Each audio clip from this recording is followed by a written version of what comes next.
अस्सलाम वालेकुम मेरे प्यारे मेरी जान से प्यारे प्यारे व्यूवर्स। इस वक्त जो स्टोरी मैं शेयर करने जा रही हूँ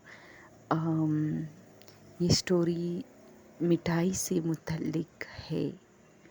दोस्तों ये काफ़ी हॉरर स्टोरी है और इसके बारे में मैंने सुना है कि जो जिन्नात होते हैं वो मिठाई को बहुत पसंद करते हैं। वैसे रात का टाइम है, मुझे डर लगा इसलिए आराम आराम से स्टोरी आप लोग के साथ शेयर करें, क्योंकि सबसे पहले मैं आप लोग को बताऊं कि जब इन चीज़ों का तस्करा हो रहा होता है, जो कि मैं बार बार कहती हूँ, तो ये चीज़ें बहुत ज़्यादा अट्रैक्ट हो जाती है और इनको बुरा लगता है या अच्छा लगता है, लेकिन ये आपके साथ फिर छेड़छाड़ शरारतें शुरू करती है, क्योंकि किसी को एक्सपोज करना ज़ाहिर सी बात है हर किसी को अच्छा नहीं लगता।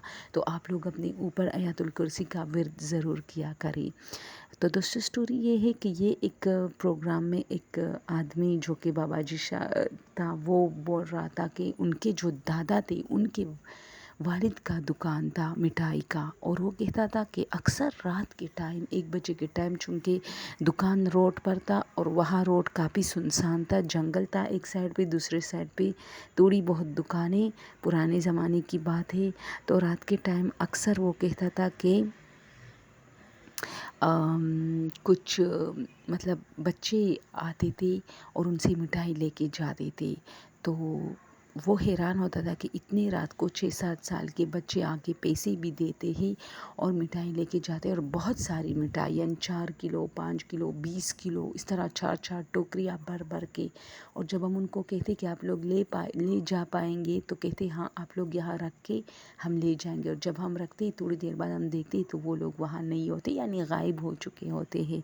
तो इस तरह वो कहता है कि एक मर्तबा हमारे जो दुकान के अंदर जो स्टोर था जहाँ हम सारी मिठाइयाँ रखते थे, तो वहाँ मैं जा रहा था मिठाई रखने। हम लोग मिठाई रात के टाइम बना रहे थे, तो वहाँ एक सफ़ेद पोश आदमी खड़ा था जो कि मुंह पे चादर लिए हुए थे और मिठाई ऐसे खा रहा था जैसे वो कई दिनों से भूखा हो। तो मुझे काफ़ी डर लगा, क्योंकि उसका कद काफ़ी दराज था, 10-11 फुट का आदमी था। मैं काफ़ी डर गया और मैं अंदर आया, लेकिन मैंने लड़कों से कुछ नहीं कहा, जो लड़के मतलब जो मिठाई बना रहे थे। तो अचानक वहाँ से ऐसे कोई चीज़ गिरने की आवाज़ आई। तो मैंने पीछे देखा और मैंने जो है लड़कों से कहा कि ये क्या गिरा। तो उन्होंने कहा कि अंदर तो कोई नहीं है। तो खैर हमने इग्नोर किया, और थोड़ी देर बाद मुझे फिर से फ़ील हुआ जैसे वहाँ से कुछ गिरने की आवाज़ आई हो। तो हम लोग गोदाम की तरफ गए, मैं और लड़के, लेकिन जब हमने दरवाज़ा खोलना चाहा तो दरवाज़ा जो है, जैसे ही मैं दरवाज़े को हाथ लगा रहा था तो दरवाज़ा धड़ाक से बंद हो गया। तो मैं काफ़ी डर गया और मैंने दरवाज़ा बंद रहने दिया, लेकिन लड़कों ने कहा कि क्या पता अंदर कोई चोर या पागल घुस गया है। उन्होंने दरवाज़े को बहुत ज़्यादा मतलब लॉक के ज़रिए से बहुत ज़्यादा खोला, लेकिन वो दरवाज़ा नहीं खोला। हम काफ़ी थक गए, हार गए। जब हम बैठ गए वापस, तो दरवाज़ा ख़ुद से खुला धड़ाक से, और अब हम काफ़ी डर गए।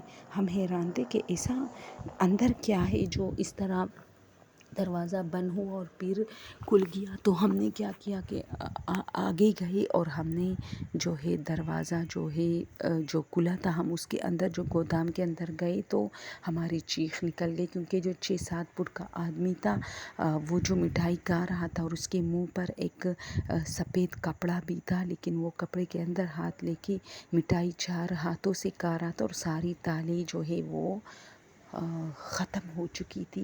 यानी दोस्तों किसी भी दाल में कोई मिठाई नहीं थी। हालांकि हमने इतनी मिठाई बनाई थी, रात का टाइम कारीगरों का होता है, वो मिठाई बनाते दिन को फिर बेचते हैं, तो वो सारी दालें खाली थी। क्या कोई इतनी मिठाई, यानी ये बात तो कंफर्म हो गई कि वो आम इंसान तो नहीं था, क्योंकि आम इंसान 4 से 5 से ज़्यादा शौकीन लोग एक मतलब छोटी सी डिब्बी नहीं खा सकते पूरी। उसने थाली ख़त्म की थी, बड़ी बड़ी थाली पतीलियाँ। تو یہ بات کنفرم ہو گئی اور اس وقت ہم ڈرے اور سب دکان سے بھاگ نکلے. میں نے لڑکوں سے کہا کہ جاؤ چلو بھاگو یہاں سے، معاملہ خراب ہے، یہ ہمیں نقصان بھی پہنچا سکتے کیونکہ یہ اس چیز کا دیوانہ ہے. ہم لوگ باہر نکلے اور بھاگ گئے. اب جب ہم بھاگ گئے تو میرے والد صاحب نے پہلے مجھے بتایا تھا کہ جو رات کو جو بچے آتے ہیں آپ سے مٹھائی لے جاتے ہیں تو یہ صحیح نہیں ہے، اور یہ جنگل کی طرف جاتے پھر غائب ہو جاتے. اتنے چھوٹے بچے اتنی بڑی بڑی ٹھوکریاں لے کے جاتے، تو دکان یہاں سے بند کرو، یعنی کسی اور جگہ اپنا دکان اور سب کچھ ٹھکانہ بناؤ. لیکن میں اس بات پہ سوچ ہی رہا تھا کہ یہ حادثہ ہوا، اور پھر مجھے بہت بخار آیا اور مجھے میرے والد صاحب نے بہت زیادہ ڈانٹا. لیکن میں نے کہا کہ میں تو کر رہا تھا، لیکن بس اب ایک دم سے تو سب کچھ بدل نہیں سکتا تھا، اس لیے کچھ ٹائم لے رہا تھا شفٹنگ. تو یہ واقعہ تھا دوستوں، میں آپ لوگ کے ساتھ شیئر کرنا چاہتی ہوں. ویسے مجھے اس ساری واقعے میں صرف ایک چیز سے بہت ڈر لگا کہ جب دروازہ کھولا تو اس نے مطلب مقابلہ کرنا چاہا. پہلے اس نے ان لوگوں کے پیچھے دروازہ بند کیا، پھر جب ساری مٹھائی اس نے کھائی تو پتہ نہیں اسے اور مٹھائی چاہیے تھی. دروازہ خود سے کھولا اور وہ غصے میں بیٹھا تھا اور باقی مٹھائی بھی کھا رہا تھا، لیکن منہ پر اس کا جو ہے سفید چادر تھا. پتہ نہیں وہ کتنا خوفناک ہوگا، اس لیے یہ لوگ بھاگ گئے کہ وہ ہمیں نقصان بھی اب پہنچا سکتے ہیں، کیونکہ ساری مٹھائی تو اس نے ختم کی تھی. تو دوستی یہ سٹوری میں آپ لوگ کے ساتھ اس لیے شیئر کرنا چاہ رہی تھی کہ کہتے ہیں کہ چکن کی جو ہڈیاں ہوتی ہے، کسی بھی مطلب گوشت وغیرہ، یہ ساری چیزیں ان سے اور مٹھائی سے جو یہ جنات ہوتے یہ بہت زیادہ اس کی طرف اٹریکٹ ہوتے ہیں. تو رات کے ٹائم ان چیزوں کو مطلب باہر مت چھوڑے.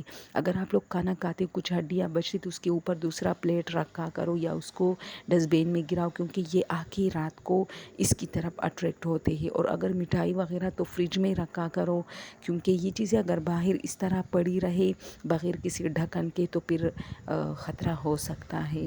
اور دوسری بات لاسٹ میں جو آپ لوگ کہانیاں سنتے ہو تو اس کو سنتے وقت ضرور اپنے اوپر، آپ لوگوں سے میں بار بار کہتی ہوں، آیت الکرسی کا ورد کیا کرے، اپنے اوپر دم کرے، کیونکہ یہ چیزیں بہت اٹریکٹ ہوتی ہیں. اسی وجہ سے میں اب رات میں زیادہ سٹوریز نہیں بناتی، کیونکہ میں 3-4 مرتبہ ڈر چکی ہوں.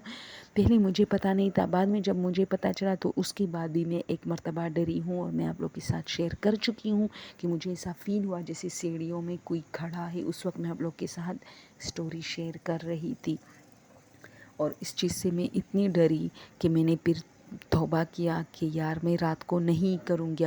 اپلوڈ تو میں رات کو کروں گی، لیکن بناؤں گی میں دن کو. تو دن میں یہ ہوتی ہے کہ ڈسٹربنس بہت ہوتی ہے، بچوں کا شور بہت باہر سے آتا ہے، بچے گلیوں میں کھیلتے ہیں، اس کا کھڑکیوں میں بہت شور آتا ہے. خیر اس لیے جاتے جاتے آپ لوگوں سے ایک ریکویسٹ ہے کہ میری سٹوریز اپنے فرینڈس کے ساتھ شیئر کیا کریں. مجھے آپ لوگ کی سپورٹ کی بہت ضرورت ہے. Okay, thank you so much.